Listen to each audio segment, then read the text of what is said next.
Hello,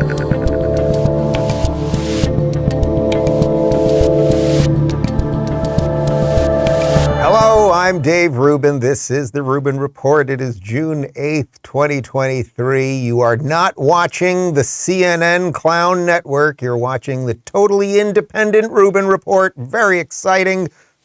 We are live streaming on Rumble, YouTube, and Locals. Today we'll be doing a Rubin Report .locals.com community Q&A. A couple stories I want to hit up top before we do it. There's some interesting, what would you say? There's a flavor in the air. Although if you're in New York, it's a lot of burning from Canada. Have you seen this story? We're not even going to really cover it today. I'm not even going to show you any images because we've got a bunch of other stuff to get to. But it's really wild what is going on. Apparently, something like 9 million acres are on fire in Canada, and now all of this smoke and soot and the rest of it is going down into America.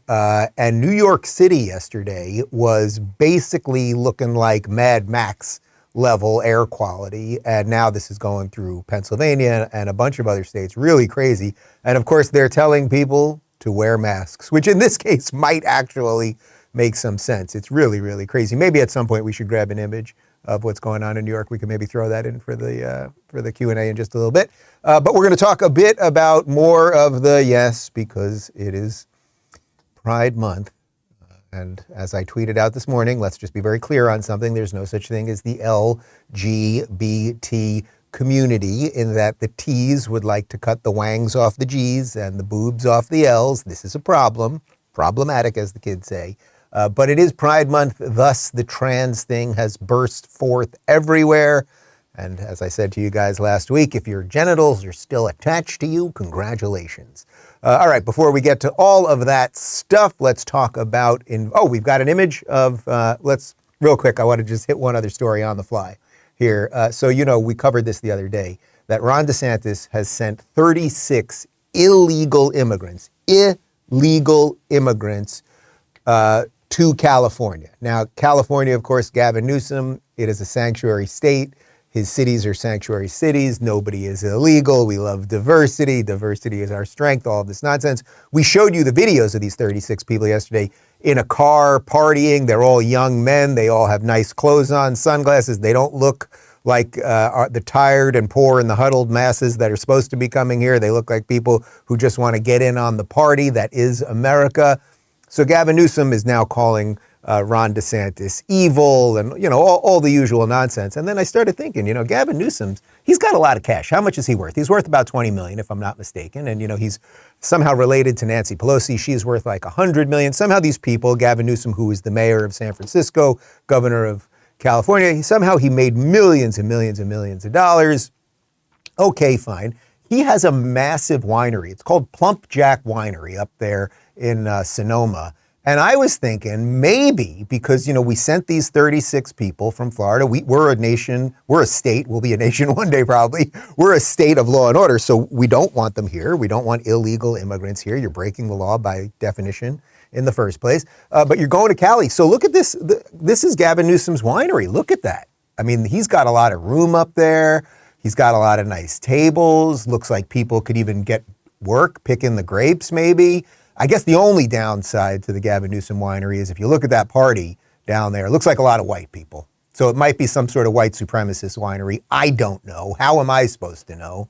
But anyway, maybe he will offer a little bit of his land and his winery to these 36 illegals. Oh, we got a picture just quick on the fly. Look what is going on in New York. Tell me this is not absolutely nuts. Do we have it? Look at this. This is yesterday in New York City. I'll talk a bit more about this when we get to the Q&A, because I know there was a question or two about it. But speaking of air pollution, do I have the right sponsor for today's show? And it's a new one, EnviroKlenz. Guys, if all home air purifiers are the same, then why did the U.S. Department of Defense select EnviroKlenz to protect and purify the air on board our Navy ships?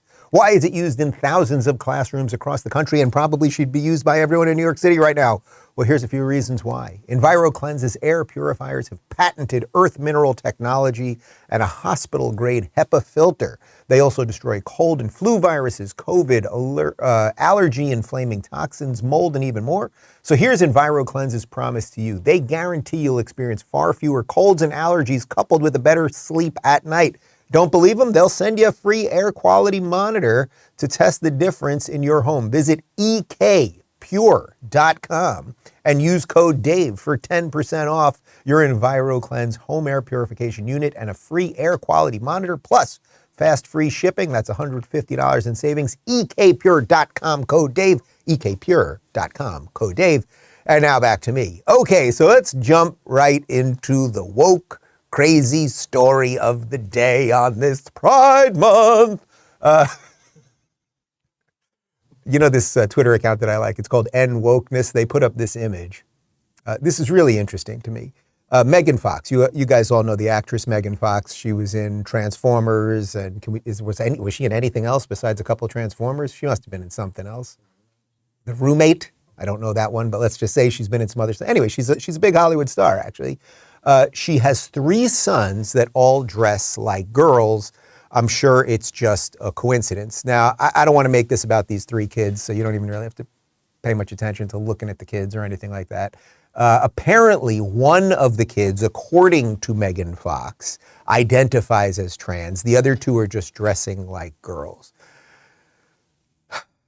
Look, you as an adult can dress however you want, and I guess you as a parent can dress your child however you want. Not I guess, you can. But is something weird going on here in society? Is there something bizarre happening in society? There is. Why is she going out of her way? First off, it would be virtually impossible, like mathematically impossible, for one of her children to be trans and the other 2 to be, say, non-binary or one of these other phrases that now we all say. It's sort of like, remember from a couple months back, that Disney executive, when those videos leaked, those Zoom videos leaked from the Disney meetings about the diversity, equity, and inclusion thing. And that one woman said, she's like, I have a gay son and a trans daughter and a non-binary daughter and a 2-spirit son. And it's like, lady, it's just not even possible. That has far more to do with you than your kids. So what is it that Megan Fox, and I'm really not going after the kids here. I'm really not, and I'm not even going after her. I'm talking about the idea broadly. What is it that lends itself so that an actress in Hollywood wants to be out and about with their trans son, and then the 2 other sons dressed as girls? Well, we know this thing is just rampaging through society right now. In some ways, it does feel like it's getting so hysterical that it might burn out, but you got to give the devil his due, and these things seem to just keep going and going and going. Anyway, yesterday, Ellen Page, well, you know her as Ellen Page.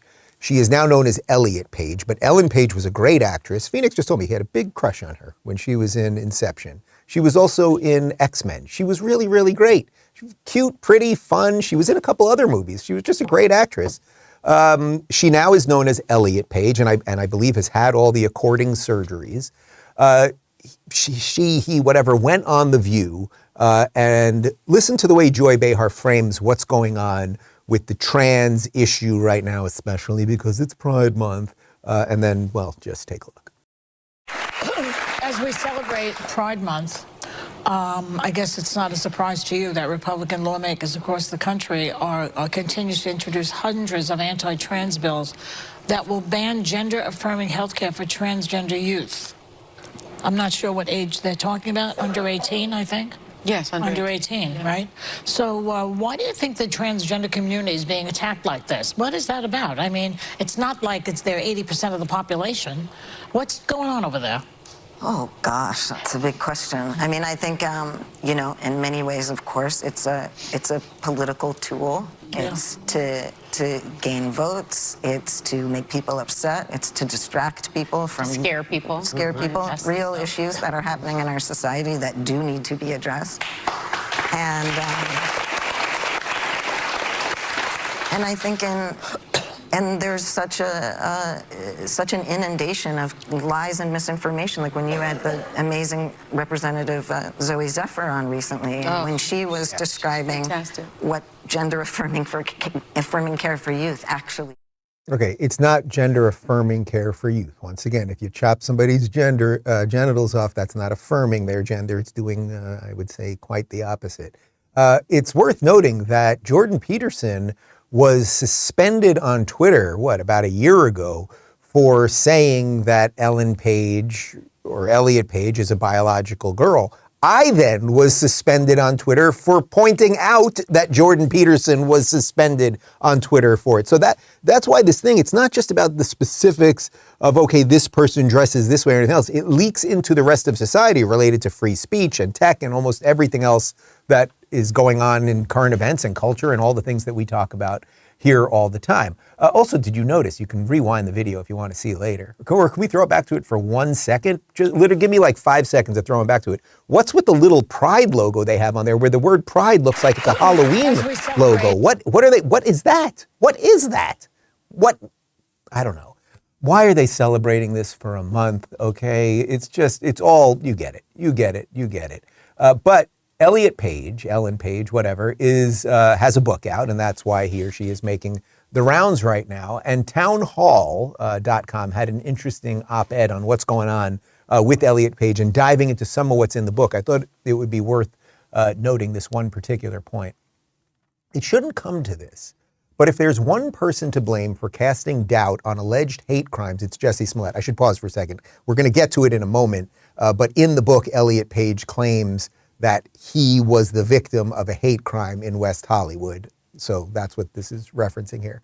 The former Empire star destroyed his career after he hired 2 Nigerian brothers to stage a fake racially motivated assault on the actor. The script for the fake crime called for the 2 brothers to hurl anti-gay slurs at Smollett, a member of the LGBT community, pour bleach on him, and then put a noose around his neck. With Page, the actor recently released a memoir revealing some Hollywood gossip and the Juno's star journey from coming out as a lesbian and then transgender. Yet last year, the actor was verbally assaulted in West Hollywood and subjected to transphobic slurs. Now this is via the New York Post. Actor Elliot Page has shared he was verbally attacked and threatened by a crazed transphobic man who shouted that he was the reason I need a gun in Los Angeles last year. Page, 36, was standing on a corner in West Hollywood on his way to the Pink Dot convenience store when the enraged and hateful stranger approached him, shouting obscenities, according to the New York Times. I'm going to effing gay bash you, faggot, the man yelled, forcing the actor to bolt towards the store in fear. Employees at the Pink Dot escorted a terrified Page into the shop, but the man allegedly followed him and stood at the store's doorway. This is why I need a gun, the maniac reportedly yelled at Page through the glass door.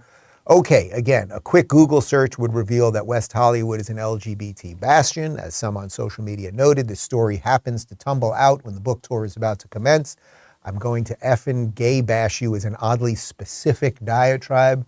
Page reportedly no longer feels safe in Los Angeles, which is eye-roll worthy. If a liberal feels uncomfortable in a city dominated by Democrats virtually since Kennedy was president, no place is safe. Is it a hoax? Maybe, maybe not. But there have been too many too good to be true stories on this front to take things at face value anymore. Also, there appears to be a security camera at Pink Dot. Where's the footage? Okay, so right. So look, we all know the Jussie Smollett thing turned out not only to be a hoax, but a hoax that was pushed by all of mainstream media and all of our politicians from AOC, Bernie Sanders, Kamala Harris. I'm sure some of them, I'm 99% sure, some of them still have their tweets up for something that 100% turned out to be a hoax, while they were saying this is proof of how racist America is and everything else. Elliot Page, where's the video on his or her phone? Anyone else that was there, the employees' phones, the security camera from the place. Also, West Hollywood, if you have not been there, I used to live in West Hollywood. West Hollywood is the gayest place on earth. Rainbow crosswalks. There's almost no straight people. It's all gay people everywhere. And also the idea that you'd be gay bash. I'm going to gay bash you. That's what he yelled. I'm going to gay bash you. It's so on the nose. And although during Pride Month, I'm going to gay bash you. It sounds like a party in some way. Anyway, it all is just ridiculous. Also, it's worth noting that Elliot Page never reported the incident to police. So why am I bringing this all up, right? Because obviously Megan Fox, what she does with her kids isn't that important to you specifically.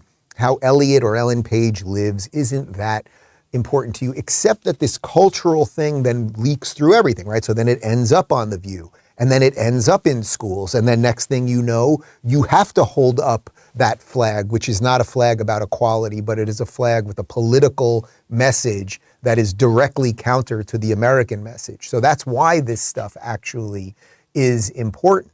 So as we are talking about all of this stuff, we are seeing that woke Hollywood, which has been a dominant corner of American culture, is actually collapsing on itself.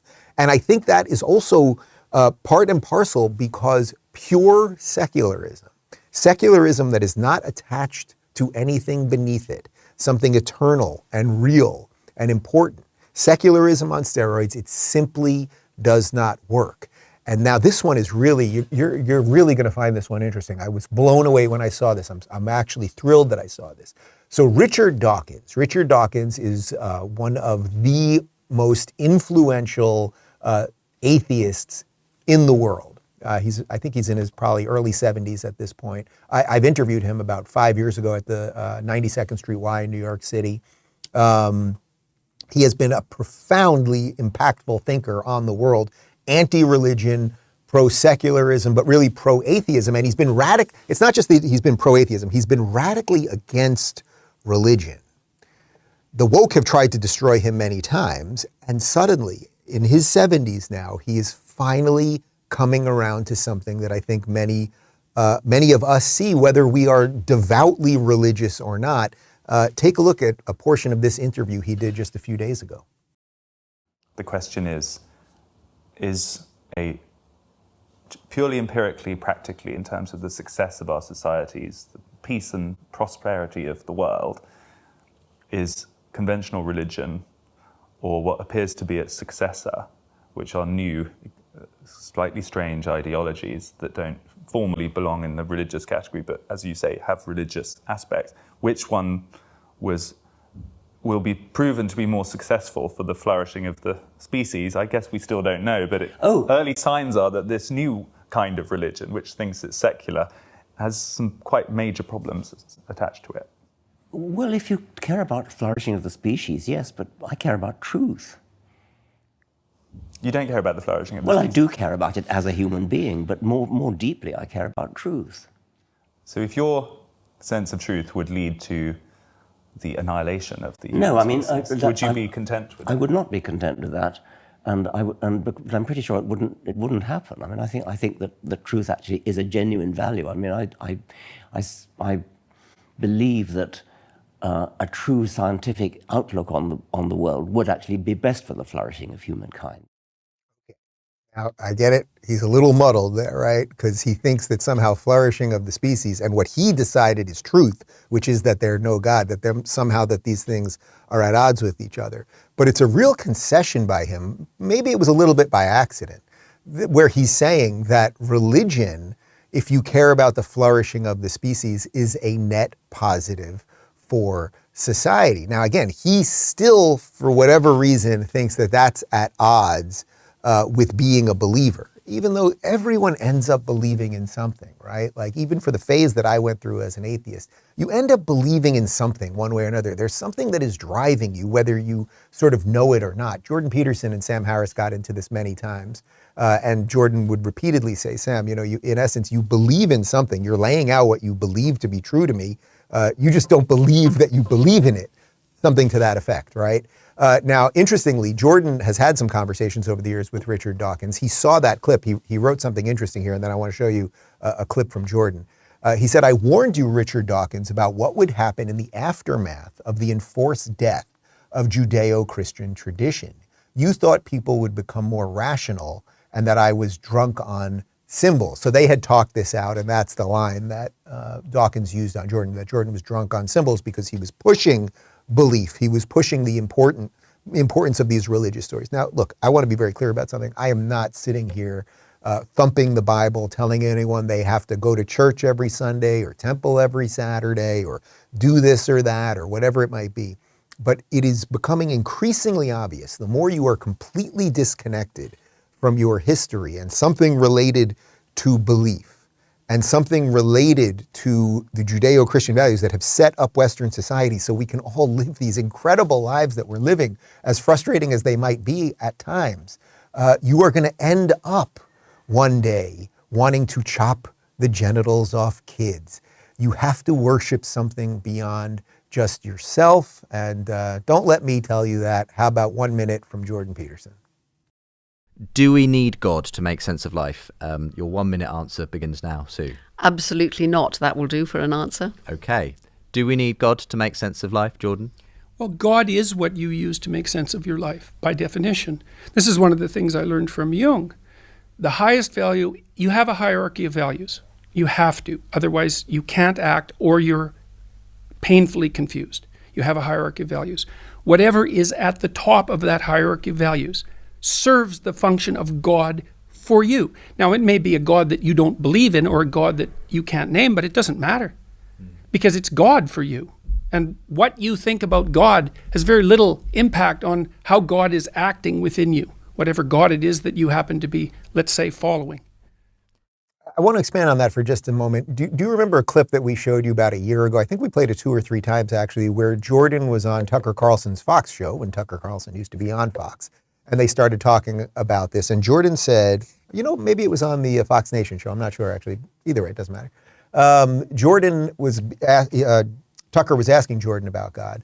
And Jordan said that when he was in his early 20s, decided to believe in truth. And that in and of itself is a leap of faith. Like that if you believe that truth in and of itself is good, there's probably no empirical evidence for that, right? Because you can lie and cheat and steal and you can attain a lot of things and you can amass power and you might get away with it. So saying, I am going to say the truth and believe in the truth for the truth's sake, that is a leap of faith. And he connected that to his belief in God. That's really what he's saying there. So when you have this hierarchy of ideas that are important to you, and if you put truth at the top, that is what sort of connects you to God. Now, what God is or anything else is not well, we're going to do a whole bunch more shows on this because I think it's becoming increasingly important. But I think you see the difference between the line of thinking of someone like Richard Dawkins, who's saying, without religion, society probably won't flourish, but I really believe in truth, where Jordan's connecting those two things. If you believe in truth,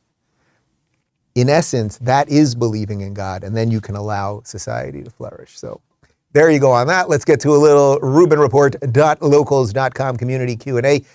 We are doing this on the fly, so if you want to join the community right now, we can add a question or two.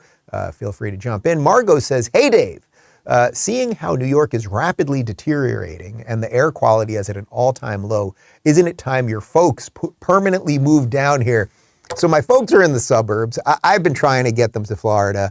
They had a place, or they have a place, sort of have a place in Sanibel Island, which was decimated by the hurricane. It's still not able to be, you can't live in the condo. The island is still a real mess. I've been there. I'm still trying to figure out some ways that I can help as things come together. But they do spend some time here. I've been trying to get them down here. I'll tell you something funny. Yesterday morning, I was seeing all these pictures and videos out of New York, and I texted my parents. I said, how's the weather in the suburbs? Like, are you getting it? And my mom said, it smells and it's kind of hazy, whatever.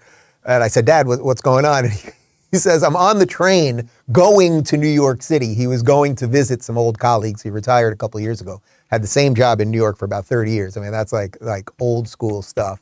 He was going to visit some old colleagues on literally the day that the mayor of New York City was saying, do not be outside, do not come to the city. I said, Dad, you sure you want to go? He said he wanted to go. They had this set up. And then I texted him at the end of this day. I said, Dad, how was it? How was the air quality? Blah, blah, blah. He said it was a little overcast. Meanwhile, you look at the pictures and it's like Mad Max out there. So the guy's not a complainer, I guess, is the moral of the story. But yes, I'd love to get my whole thing. I want everyone that I love and know and care about to move to the free state of Florida. James says, is Gavin Newsom related to Justin Trudeau? If so, can we get California to secede from the U.S. and become a Canadian province? Or is the California climate too warm to allow it to be a part of Canada? That is a good question. I don't know that they're related, but I think that they are spiritually bonded by the devil. I wouldn't have a problem with California seceding. I don't know that Canada would want it. And when Justin Trudeau's reign of terror is over, hopefully Canada will sort of turn itself around. Hopefully California will turn itself around, although I don't see that coming anytime soon. Kerry says, did you know that June 24th is International Fairy Day? Boy, this Gay Pride Month never ends. You see what I did there? Fairy as in like the fairy godmother or the fairy from Pinocchio, like that kind of fairy? Or, like, oh my God, I did not know that. I did not know that, and we will celebrate accordingly. My birthday is June 26th, so maybe we can combine International Fairy Day. We could have like a real 3-day bonanza. The 24th, International Fairy Day. What can we do on the 25th? We could have a celebration of furries. That's interesting that that's what you said. And then we could roll that right into my birthday. Okay. The Eurasian says, hi, Dave. Do you think that the original film The Matrix from 1999 would have been a total flop if it would have come out today? Interesting. Well, I'm curious why you're saying that. It is such a spectacular movie, and I think still stands the test of time. I watched it again maybe a year ago. I've seen it probably a dozen times. It's so great. Would they have told you that somehow it was racist or any of that stuff? Sure. They ended up doing 4 of those movies. I guess if anything, what you're saying is that would it be mistaken as a documentary? And that might be. And then documentaries just don't do as well as major sci-fi blockbusters. That's possible. But, they did the original Matrix, then they did Matrix Reloaded, then they did Matrix Revelations, and then the last one that they released like a year ago was Reloaded, Revelations, and then Resurrection, if I'm not mistaken. The last one was absolutely terrible, like you guys were just in it for the cash. The second and third ones weren't really incredible because they told you everything that they could tell you sort of out of the first Matrix. But I reference it all the time because it's got such a good explanation in a sci-fi sense of what is happening with our relation to the digital world, right? And we talked yesterday about this new Apple product that's coming out where they want you in augmented reality, strapping this thing and living in this digital world. And that's what Ready Player One is all about. And many other sci-fi, watch Black Mirror episodes are all about.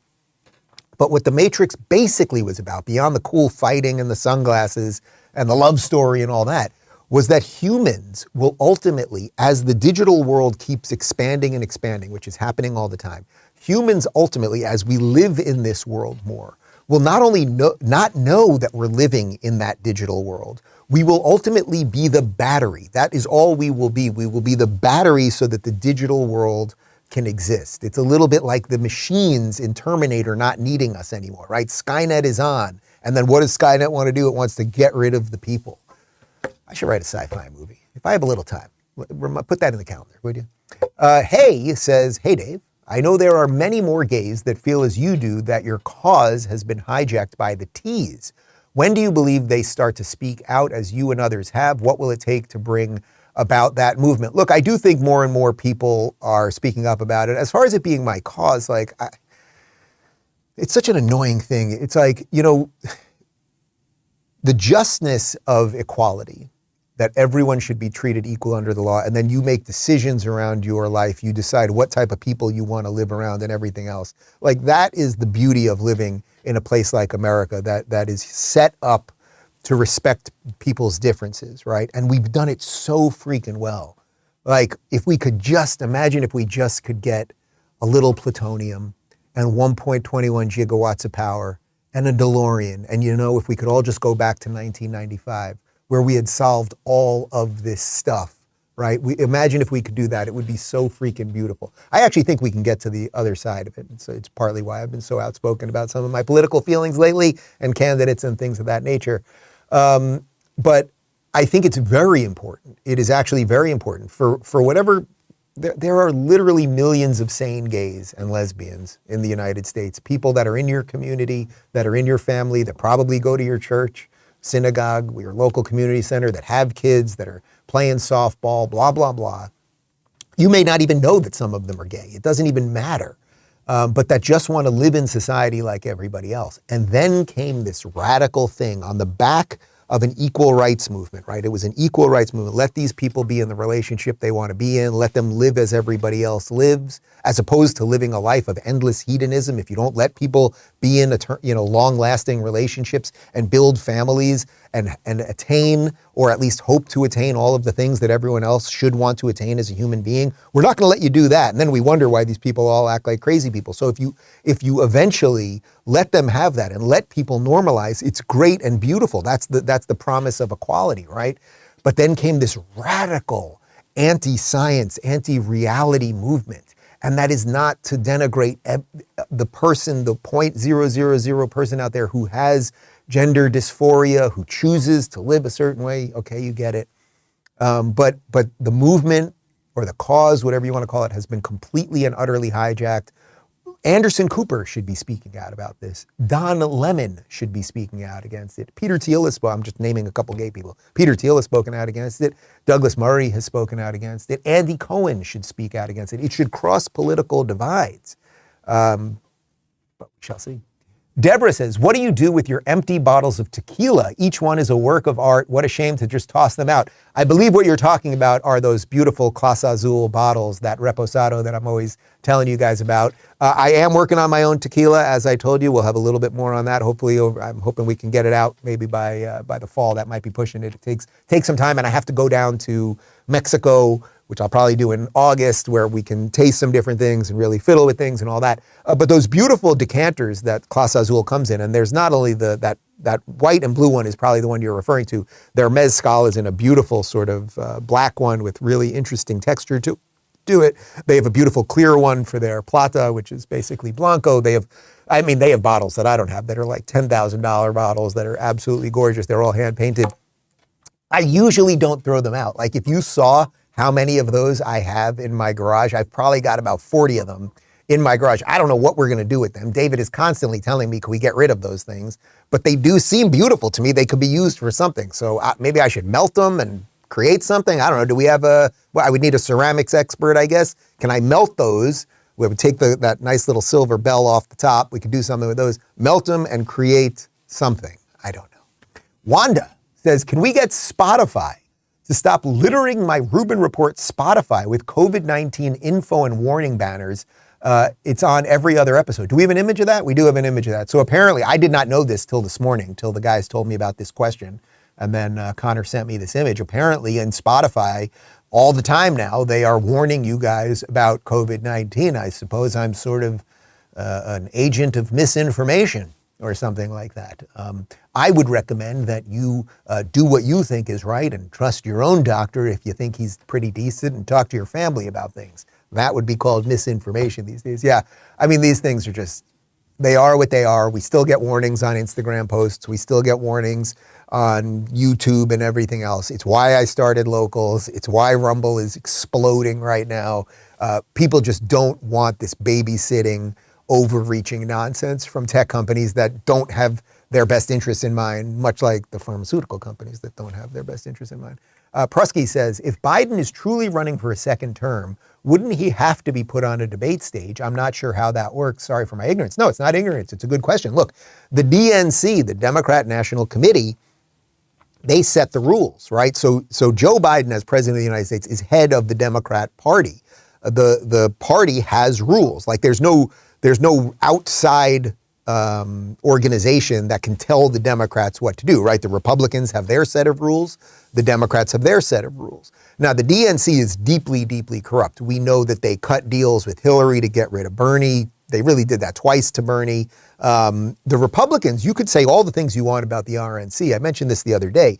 But when Trump was going through in 2015 and ransacking the entire party and running through Rubio and Cruz and Rand Paul and everybody else, the party didn't do anything to stop him from being on the debate stage or try to cut any deals to get rid of him or anything else. They let it be, right? They actually let it be. The RNC also doesn't have superdelegates. So when the Republicans vote, it's voted proportionally. You get the proportion of the amount of vote that you got, and then you're good to go, right? If you win, you win. There's nothing they can do. The Democrats have superdelegates. So the Democrat Party has a mechanism in place so that if they don't like what the people did, they could actually override what the people did in a primary with superdelegates. So the entire DNC thing is deeply, deeply corrupt. That was a long-winded answer of saying they will never put Joe Biden on stage with RFK, right? RFK is polling at about 20% if we're to believe the polls. Let's say they're roughly right. That is a significant number. That is enough of your own base to say, let's have a conversation about the future. But they're going out there and they're sending the surrogates out there to say, we will not do that. So they will not do it. And I'm telling you guys right now, I've said it before and I'll say it again. Well, first off, I still don't think Joe Biden is going to have a second term. I just can't imagine him surviving another year and a half. I don't mean that he will not be alive necessarily, but just with the level that he seems to be breaking down and the falls and the confusion and everything else. But if, and God willing, Ron DeSantis is the Republican nominee, there is no way in high hell they will put Joe Biden on a debate stage. The difference between them will be so stark and so drastic, it will be way too obvious.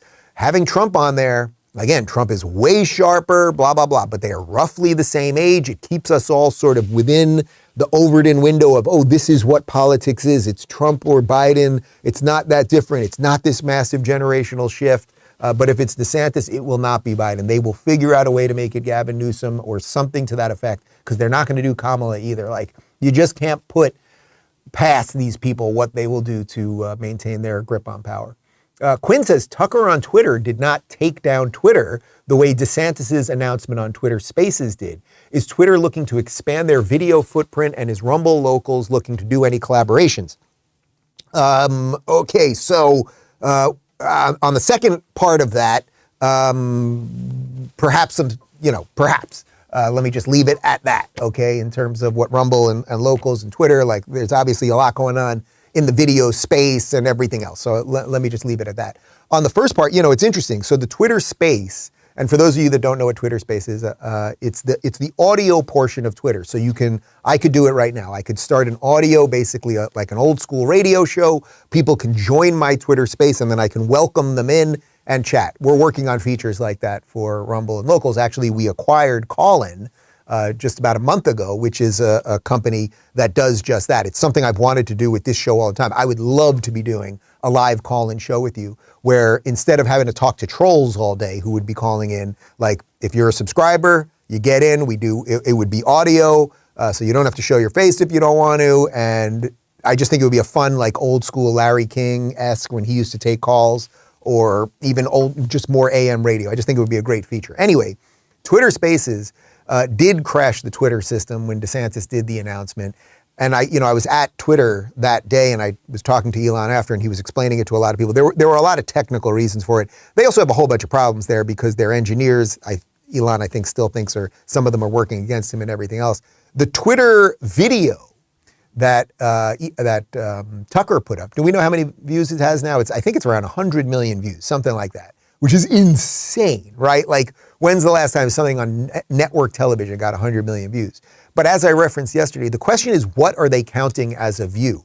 Is it a view if Tucker puts up a 20-minute show and you just scroll past it, basically, on your phone, but you see it for a split second? Is that a view? And, you may go, well, who cares whether it's a view or not? Well, advertisers who want to put ads on these shows, they want it to be a view, meaning a legitimate view. So, for example, when I do ad reads on this show, the advertisers want to make sure that my views are legitimate. They don't want somebody to be like, oh, Dave got 1 million views on this, but they only watched the first 6 seconds of it, and the ad read wasn't until 3 minutes in, right? That's usually, by the way, this little insider stuff, why whenever you watch whatever show you watch, whether you watch this show or virtually any other podcast, YouTube, Rumble type thing, it's why there's usually ad reads more to the front of the show, because they know people have limited attention spans. One of the things I'm very, very proud of is our retention rate on this channel is unbelievable. Like, I've discussed it even with our YouTube contact. Like, you guys actually watch, like, often 80 to 90% of this show, and a good portion of you watch the entire way through. YouTube has very low watch times. Our watch times are exceptionally good. Like, we're in the top, I think it's like 97% of watch times, which is really, really awesome, and I think a credit probably to what we're doing here. Anyway, there's a lot to talk about on the tech side with that. They'll have to announce like what are these views? Did if Tucker puts up a 20-minute video, did 100 million people actually watch it, or was it 2 million people that watched it and 98 million people that scanned past it, et cetera, et cetera. So some of that will shake out. But look, there's a lot to really answer your question in terms of Rumble and Locals and Twitter and everything else. There's a lot going on in this space, and it's good. By the way, one other thing on the Tucker front, if you did not see this, Fox subsequently, after Tucker put the show on Twitter, they are now suing him, claiming he's not allowed to do that contractually until his contract ends in 25. He's saying that's a violation of his free speech. From what I saw in the article in Axios about it, I mean, it does sound like Fox, unfortunately, has a good handle on what's going on here, that he contractually is just not allowed to put things on video sites or sites where his voice would be expanded in that way. I don't know that it's a First Amendment right? Like he can say whatever he wants privately, but he does have it in his contract that he wasn't allowed to be on these certain websites. It's shitty, but it's business. It kind of is what it is, but we'll see. Maybe he'll just keep doing it and fighting them, and we'll see. Lloyd says, will you expand your staff to have a California dedicated reporter? Connor, you're going back to Cali. I don't think I can send someone to Cali in good conscience. You know what I mean? Like, how could I do that? Phoenix, you're from LA. Could I send you back there? Phoenix can't even go back there. Nobody wants to go back. I can't do that. We are figuring out some ways to expand, though, and I think we'll have more on that in the fall. A couple things will be changing around, probably September time. We're going to figure out some new ways to do some things. I'm working on some stuff, so stay tuned. But I don't think a California outpost will be one.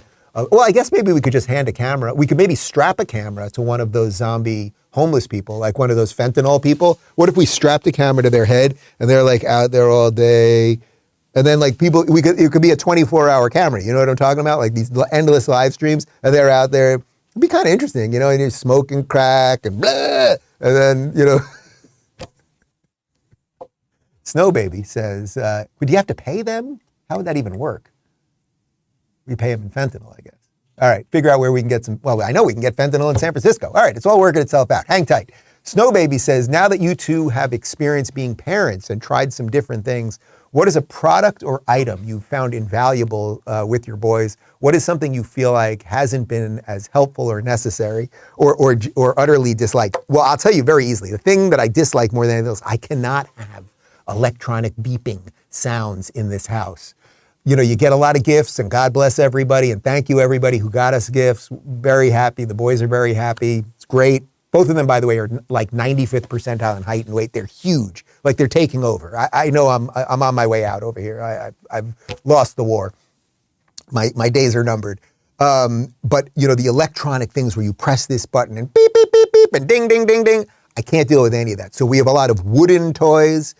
We have, there's some metal keychain. I can deal with the little metal clanging. I cannot have beeping and whirring and buzzing and also lights. I can't have red light, blue light, green light. I just can't do it. I never liked Simon. Remember that game, Simon, growing up? I cannot be around buzzing and dinging and all of that stuff, which is ironic because I like sci-fi movies, but I just can't have it. So we have a lot of wooden toys, rubber, plastic, that kind of stuff.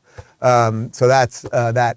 What has been something that's been really good? Well, the funny thing is, I guess all parents now know this. You buy all this stuff for your kids, or you get all this stuff, and then the kids only want to play with the stuff they're not supposed to play with. So literally, like they want to play with a coffee mug. Justin actually the other day, it was bad. It was on Saturday morning. I was having iced coffee in the morning, but it was in a mug like this. And I'm sitting on the couch and I'm feeding him, and his hand just whacked the mug and the coffee, iced coffee all over him. He got a little coffee in his mouth. I thought he was gonna like wig out all day. He was actually totally fine. And he barely cried. He never cries. He's smiling constantly. But they always want everything that they're not supposed to have. So like if you have a pen, they want a pen. If you have your keys, they want your keys. They're obsessed with the phone. But one thing that's been really great, my parents got them, I don't even know what you call it. It's just like one of these units that you can just kind of put them in, and there's a bunch of things that they can push back and forth and put their finger in and pull and push and all that.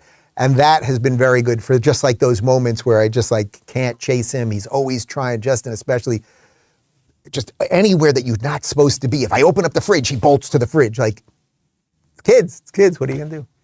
Robin says, will you be interviewing Vivek, and any updates on who might host the debates? I suggest Tim Pool. Well, the debates are going to be hosted by network people. I mean, the debates are network debates, so it's going to unfortunately be mostly partisan Democrats, even for the Republican debates. However, Rumble is the exclusive live streamer of the Republican debates. So I will be at all of the Republican debates, including August 23rd for the first one in Milwaukee. That's the day I'll come back on the grid. So it's an abbreviated off the grid August for me this year. And we will figure out ways, maybe we can get Tim Pool there, some of the other Rumble creators, and we could do post-game things. As for Vivek, you know, I got into a little Twitter spat with Vivek over the last couple days. He kept repeatedly going after DeSantis in a way that I thought was unfair, claiming that he's signing hate speech laws. I made it very clear, and I tweeted the text of this law. It's a property rights law.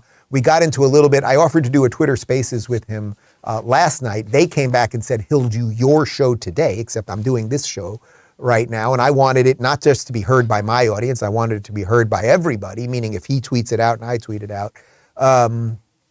Anyway, it is what it is. But I'll be happy to sit down with any of the candidates once again. And again, I think the only way I can do this, and it gets, the more I share my opinions, I suppose to a degree, it gets harder to interview people, because then they sit down with me and they know my opinions. But, you know, even when I sat down with Nikki Haley about a month and a half ago, Nikki knows that obviously I support DeSantis. I love what's going on here in Florida. My life has been enriched by all this and everything else. And I treated her exactly the same way as I would treat any other guest. It does get more complex. Like as this thing burns hotter and as we get closer to the election, it might get a little bit more complex to do that. As a matter of fact, I think it for sure will, but I'll just do my best. But at least I'm telling you what I think, right? As opposed to when a candidate, Republican or Democrat, goes on CNN and the host pretends that they have no opinions. It's so odd that these hosts, Jake Tapper, the rest of them, they do politics for a living. All they ever talk about is politics. But if you ask them their opinion on anything, they never tell you. So I think the best I can do is be honest about my opinions and then let the chips fall where they may. Mitchell says, have you used your big green egg as a smoker yet? What's your favorite to grill/smoke on the egg? Any tips? I love that big green egg. I will definitely do something in it. We did some ribs on it this past weekend. I'll do some posts in locals this weekend. You know, a brisket, if you really do a brisket, right? The biggest brisket I did in there was like 18 pounds or something, like pretty massive. It was when I had my whole family here, when the kids were born. And I went overnight. I think we did it for like 13, 14 hours. You got to get up a couple of times a night. You got to spritz it. You got to wrap it, put it in a blanket. Like it's a whole bunch of stuff. Make sure the seasoning's just right. I love that big green egg. It's such a great way to cook. You smell like smoke after. I love, they call it caveman, the caveman way of searing. So normally, you know, when you're cooking in a smoker, you're using indirect heat, right? Because you want it to cook via the smoke.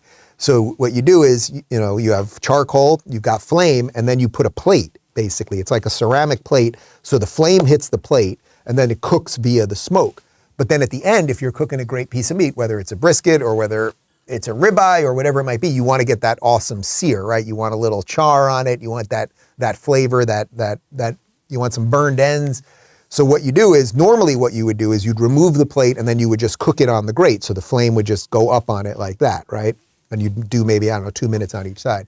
The caveman way of doing it, which is what I love, is that you take the grate out. Now you get that flame freaking going, right? Bonfire from hell, right?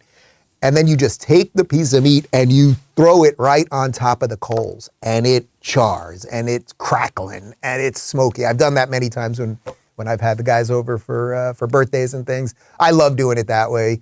Some people don't, because it's a little more, then you got to put on special gloves to get your hands in there. You don't want to burn everything down.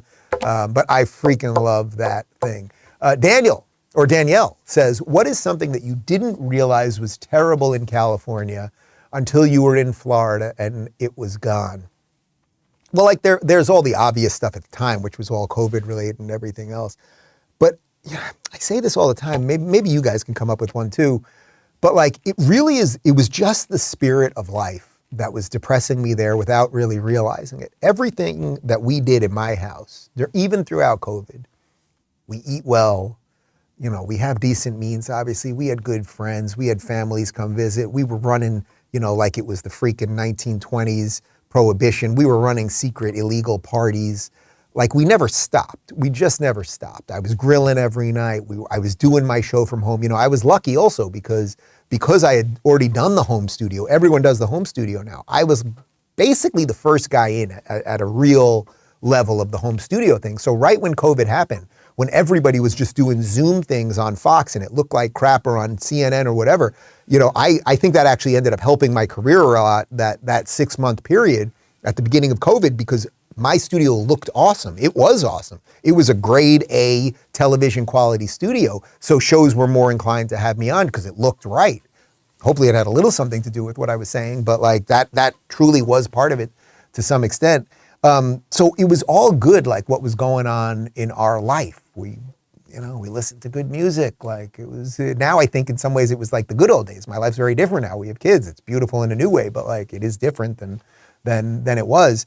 But it was the general like depression of everybody there and fear of everybody over there. I always tell you the thing about like just walking my dog and people pulling their dogs the other way. And then literally, I think it was, I know the day that I said I was going to sell my house was September, I think 14th, 2021, because it was 3 or 4 days after the recall had failed. I got audited by the state of California, and then I was done. I mean, I was sort of mentally done anyway, but that was the day I literally called my real estate agent. I said, sell the house. I'm getting out of here. I literally basically said to her, I'll sell it for what I bought it for. I just have to get out of here. But there was a day a little bit before that where David and I went to the supermarket together. And this was at the point where we were past the point where it made sense to wear masks, but they didn't stop with the mask mandates and everything. David didn't like masks either, but he would put it on to go in. So my policy was, you know what? I'm not going to put it on to go into a supermarket or anywhere else, but if someone asks me, I will put it on. So we would walk into the store. We went into Pavilions on Ventura Avenue. I'll never forget it. Security guy there. I walk in, sir, put on your mask. Okay, I put on my mask. I put it beneath my nose, but I did put it on. We were walking, picking up some groceries. Another security guy walking around the store. Sir, your mask has to be above your nose, like this. So I put it above my nose. Then, and this was like the moment. We're getting eggs. We're standing in front of all of the eggs. And now I have my mask below my nose again. Another security guard, so a third security guard. Sir, you have to put your mask above your nose. I put my mask above my nose, and David turned to me and he said, you know, we don't have to go food shopping together anymore. And that was like when I was done, like done. Because I was just like, this is so insane. Like he didn't mean that out of anger to me. But it was like he just wanted to go to a supermarket in peace and not be harassed. And he actually respected. He would always be like, you know, I respect what you're doing. It's a little annoying to be harassed when we're at the stores. And sometimes he would actually do it too.